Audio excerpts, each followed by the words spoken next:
Welcome DS10 channel ज्ञान Ganga family students. आज आप लोग के लिए मैं एसिड बेस और साल्ट का 5वां वीडियो लेके आया हूँ।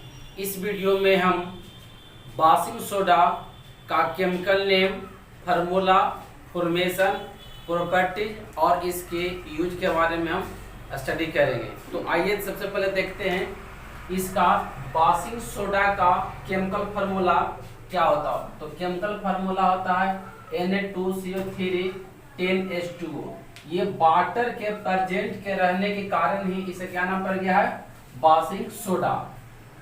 इसका केमिकल नेम क्या है, तो इसका केमिकल नेम है sodium carbonate Deka. Deka represent करता है अमाउंट ऑफ वाटर का, डेका हाइड्रेटेड।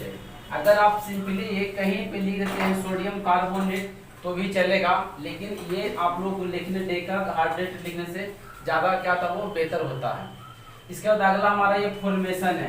तो हम आप लोग को पहले ही पढ़ा चुके हैं अमोनिया सोडा प्रोसेस या सॉल्वेट प्रोसेस। इस प्रोसेस में होता है क्या है कि कंसंट्रेटेड ब्रीन सॉल्यूशन की बात किए थे, जिसमें हमारा ब्रीन सॉल्यूशन होता है क्या, तो ये NaCl और वाटर के जो सॉल्यूशन बनता है उसमें क्या बोलते थे, ब्रीन सॉल्यूशन। इस ब्रीन सॉल्यूशन से क्या किए थे कि NH3 गैस था उसको एक फ्लो करवा दिए थे, फ्लो करवाए थे। तो यहाँ पे सोडियम बाइकार्बोनेट से बेकिंग पाउडर के नाम से जानते हैं और अमोनियम क्लोराइड है। ये जो प्रोसेस है हमारा उसका नाम है ammonia soda process, ammonia soda process या सॉल्वेट प्रोसेस है। और ये पिछले वीडियो में हम यहाँ तक इस प्रोसेस की चर्चा किए थे और ये बेकिंग पाउडर का फॉर्मेशन किए थे और इसी का प्रॉपर्टीज और हम लोग यूज के बारे में पढ़े थे। उसके बाद हमारा अगला ये पढ़ने के लिए मिलता है बेकिंग सोडा, धोबिया सोडा, जिसके बारे में हम लोग स्टडी कर रहे हैं।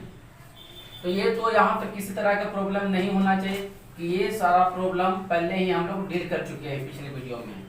अब कहते हैं होता है क्या है, जैसे ही सोडियम बाइकार्बोनेट मिला, इस सोडियम बाइकार्बोनेट को अगर आप स्लोली या मॉडरेट रेट से हीट करेंगे तो बन जाएगा आपका ये सोडियम कार्बोनेट। लेकिन ये सोडियम कार्बोनेट में कोई भी प्रकार का हमारा क्या होता है कि वाटर नहीं होता है, इसलिए इसे सोडा आस, सोडा आस के नाम से भी जाना जाता है। और ये साथ में हमारा H2O बनता है जो एस्केप कर जाता है। ये भी क्या निकलता है CO2, ये गैस का फॉर्म होता है, वेपर का फॉर्म क्या था वो निकल जाता है। इस प्रकार से हमारा क्या मिलता है, अनहाइड्रेटेड से अनाद्र सोडियम कार्बोनेट कहते हैं हिंदी में, अनहाइड्रेटेड सोडियम कार्बोनेट। इसे सोडा एस, जो कॉमन नेम है सोडा एस है ना, इसको नाम से जानते हैं। और ये हमारा दोनों गैसेस फॉर्म में जाते हैं, एनवायरनमेंट में उड़ जाता है। इसके बाद एक प्रोसेस है सुटेबल अमाउंट ऑफ वाटर को ऐड करने की एक तकनीक है, जिसे हम लोग क्या बोलते हैं, क्रिस्टलाइजेशन, हिंदी बोलते हैं रवाकरण। रवाकरण यानी क्रिस्टलाइजेशन वह एक संपूर्ण कंप्लीट प्रोसेस है जिससे हम क्या करते हैं, किसी भी कंपाउंड में सुटेबल अमाउंट ऑफ वाटर को ऐड करते हैं। यहाँ पे हमें बेकिंग सोडा में 10H2O का रिक्वायरमेंट है, इसलिए हमने यहाँ पे 10H2O का एडिशन किए, जिसे हम लोग क्या बोलते हैं, क्रिस्टलाइजेशन, अर्थात ये हिंदी में रवाकरण।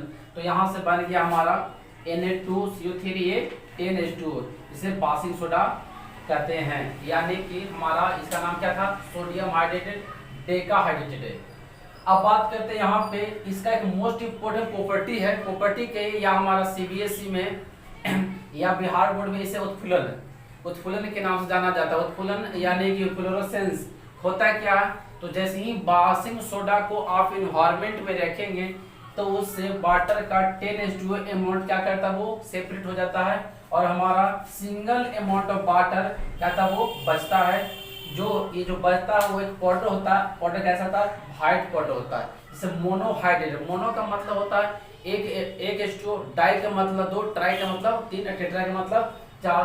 तो यहाँ पे सिंगल बच रहा है, तो हमारा क्या होगा, यहाँ पे सिंगल बचा मोनोहाइड्रेट कार्बोनेट। यहाँ पे सवाल पूछता है कि व्हाट इज द इफ्लोरेसेंस, यानी हिंदी में बोलता है कि ये उत्फुलन क्या है। उत्फुलन यानी फ्लोरेसेंस वैसी हमारा एक प्रोसेस है जिसमें के अंतर्गत बेकिंग सोडा को ओपन एनवायरनमेंट में छोड़ देते हैं तो कुछ लंबे समय के बाद 9H2O एस्केप कर जाता है और हमारा सिंगल H2O बनता है, जिसे हम लोग बोलते हैं मोनोहाइड्रेटेड सोडियम कार्बोनेट ये व्हाइट कलर में होता है, जो व्हाइट बॉर्डर का फॉर्म होता है। This is the most important property, separate ये आप लोग के लिए 2 से 3 नंबर का पूछता है, इसे एकदम ध्यान रखेंगे इस प्रॉपर्टी को। ये अगला हमारा प्रॉपर्टीज के बारे में ही स्टडी करना। तो सबसे पहले प्रॉपर्टीज के बारे में, तो ये जो बाशिंग सोडा वो ट्रांसपेरेंट क्रिस्टलाइन होता है, कंटेनिंग कितना 10H2। जो बाशिंग सोडा हो आप देख रहे होंगे फार्मूला में ही कि 10H2 होता है। तो बाशिंग सोडा सबसे पहले क्या आता है, क्रिस्टलाइन होता है, ये जो सॉलिड के फॉर्म में होता है, जिसके पास हमारा क्या आता है 10H2 है।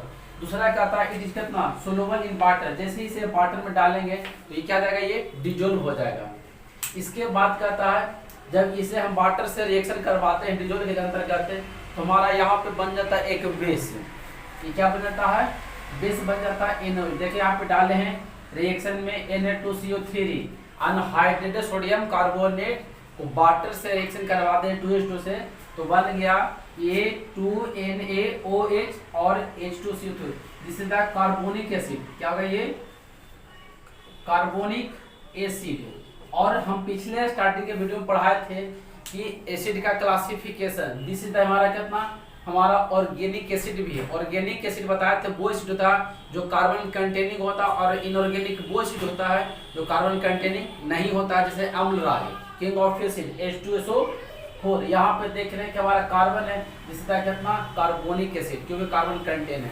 और यहाँ पे जो बना NaOH हमारा, ये सबसे स्ट्रॉन्ग क्या था, ये इसको स्ट्रॉन्ग बेस के नाम से जाना जाता है, क्योंकि हमारा सोडियम है काफी अधिक क्रियाशील एक्टिव क्या ये एलिमेंट है, इसीलिए सोडियम को मिट्टी तेल क्रोशन में डुबो कर रखते हैं, ताकि वो हमारा इन्वायरमेंट के टेम्परेचर ऑप्शन से रिएक्शन करके आग न लगाते हैं।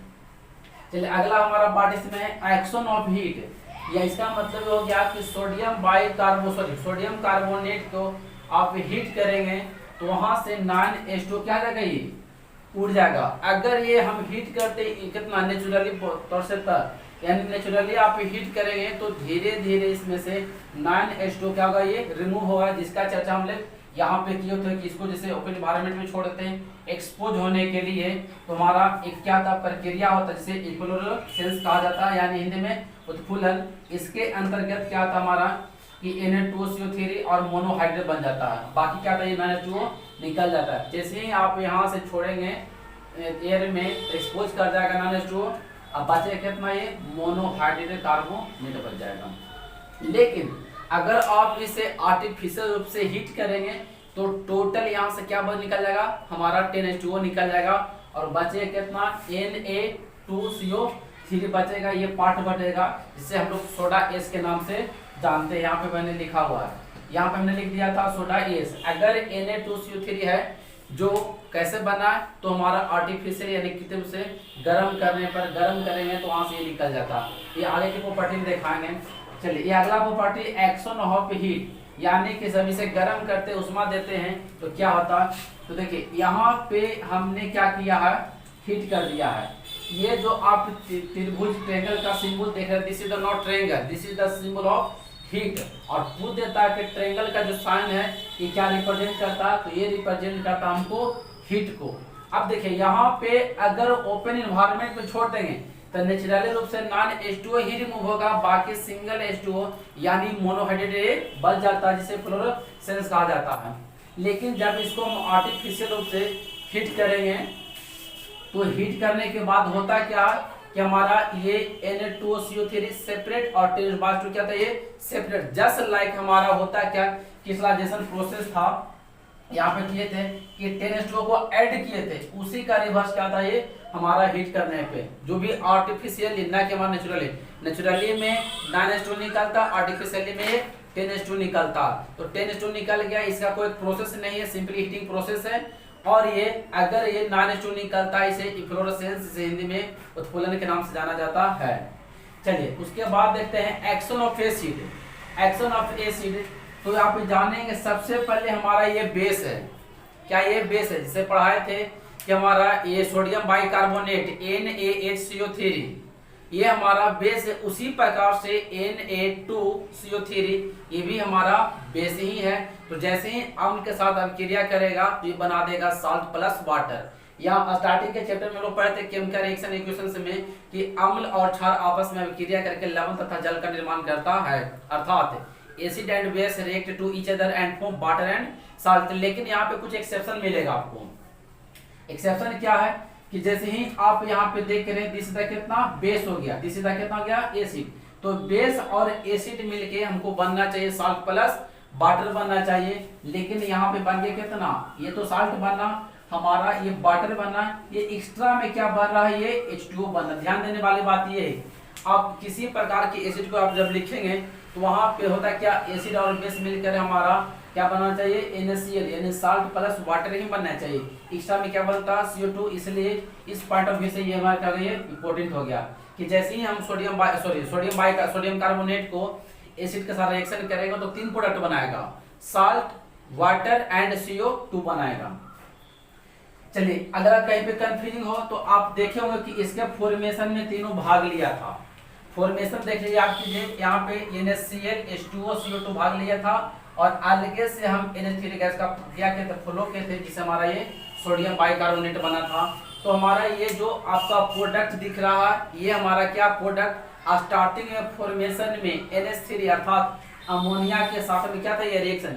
अगर यहाँ पे हम NH3 जोड़ देते हैं, क्या करते हैं, NH3 जोड़ देते हैं और एरो का साइन चेंज कर देते हैं, तो ये क्या बन जाएगा हमारा sodium bicarbonate plus ammonium chloride, जहां ये देखे रहे हैं। इस द मोस्ट इंपोर्टेंट प्रॉपर्टी। लेकिन हमें यहाँ पे फॉर्मेशन नहीं करना, इसके प्रॉपर्टी के बारे में क्या स्टडी करना था। रिएक्शन विद हार्ड वाटर, तो हार्ड वाटर पहले आप समझेंगे हार्ड वाटर होता है क्या, तो इसका डिटेल चर्चा हम आगे करेंगे, ठीक है। टाइप ऑफ वाटर में cleaning action of soap and detergent के बारे में। यहाँ पे होता है क्या, हार्ड वाटर में कैल्शियम और मैग्नीशियम का आयन होता है, जिसके चलते क्या होता है हमारा ये जो साबुन होता है कितना झाग का फॉर्मेशन नहीं कर पाता है, ये इसी चलते वो क्या होता है, वो हार्ड वाटर कहलाता है। लेकिन जो सॉफ्ट वाटर होता है उसमें साबुन और डिटर्जेंट दोनों क्या करता है, झाग का फॉर्मेशन कर लेता है। डिटेल हम आगे के चैप्टर टॉपिक में पढ़ेंगे। खैर यहाँ पे होता है क्या कि रिएक्शन विद हार्ड वाटर, यहाँ पे देख रहे होंगे कैल्शियम दिख रहा होगा, कैल्शियम हमारा पॉजिटिव आयन होता है जो क्लोरीन के साथ क्या आयनिक बॉन्ड बनाता है, जिसके चलते ये क्या होता है, इसी के प्रेजेंट के चलते चाहे CaCl2 हो जाए या MgCl2 हो जाए, ये प्रेजेंट वाटर में होगा तो उसे हम लोग बोल देंगे हार्ड वाटर। और हार्ड वाटर होगा तो वहां पे होगा क्या कि वो जो जैसे ही हमारा ओपिनियन लाइक हमारा वाटर का रिक्वायरमेंट नहीं हो पाता। अब क्या होता है कि जैसे ही इसको सोडियम कार्बोनेट Na2CO3 से रिएक्शन करवाते हैं तो ये जो क्लोरीन होता है, क्लोरीन को क्या करता है, प्रेजेंट करता है, क्या रिमूव करता है और NaCl के फॉर्म में बन जाता है कितना, कैल्शियम कार्बोनेट। इसका चर्चा हम आगे के वीडियो में एक्सप्लेन करेंगे दोस्तों, ठीक है। इसके बाद हमारा आता है यूज के बारे में। तो सबसे पहले जैसा कि नाम देख रहे हैं वॉशिंग सोडा, तो लॉन्ड्री यानी कपड़ा धोने के उद्योग में सबसे पहला इसका मोस्ट इंपोर्टेंट है कपड़ा धोने में। फिर क्या था, फॉर रिमूव कितना परमानेंट कितना इम्प्योरिटीज या हार्डनेस ऑफ द वाटर, पानी के अस्थायी खारेपन को दूर करने के लिए भी वॉशिंग सोडा का, धोबिया सोडा का ये उपयोग किया जाता है। तीसरा क्या था यहाँ पे, for formation of the glass, paper, borax, बहुत से कंपाउंड ऐसे हैं जो सिर्फ और सिर्फ वॉशिंग सोडा के सहारे ही बन सकता है। इसके अभाव में ये हमारा कभी भी एक कुछ कंपाउंड जो कि नहीं बन सकता। अगला हमारा टॉपिक आता है रिएजेंट के रूप में। सबसे पहले पिछले क्लास में आप लोग को बताया था कि रिएजेंट होता है क्या। रिएजेंट एक कंपाउंड होता है, क्या होता है, कंपाउंड होता है जिसके चलते क्या होता है कि लेबोरेटरी यानी प्रयोगशाला में अदर कंपाउंड का फॉर्मेशन किया जाता है। यानी reagent is defined as such a compound जो by which another compounds form in laboratory. इसके बाद आता है फायर एक्सटिंग्विशर, बहुत इंपॉर्टेंट टॉपिक, ये हमारा प्रॉपर्टीज है। अगर इसे आप H2SO4 के साथ रिएक्शन करवा देंगे तो CO2 का प्रोडक्शन होगा और CO2 क्या होता है, किसी भी कहीं भी लगे हुए आग को जलने से आगे बढ़ने से क्या ये रोकता है। अर्थात फायर एक्सटिंग्विशर के रूप में भी हमारा CO2 कितना वॉशिंग सोडा Na2CO3 का उपयोग किया जाता है। थोड़ा सा कंफ्यूजिंग होता है कि सर वॉशिंग सोडा और Na2CO3 और Na2CO3 10H2 क्या होता है, दोनों में डिफरेंस याद रखेंगे। This is the anhydrated sodium carbonate, एक हो गया डेका हाइड्रेटेड सोडियम कार्बोनेट हो गया, और ये हमारा बासिंग सोडा हो गया, ये होता है सोडा ऑफ होता है। इसमें ध्यान देने वाली बात ये था। दोस्तों अगर आपको ये वीडियो अच्छा लगा हो तो लाइक करें, शेयर करें और अवश्य कमेंट करें कि अगला टॉपिक किस वीडियो किस टॉपिक से रिलेटेड चाहिए। Thank you watching my video.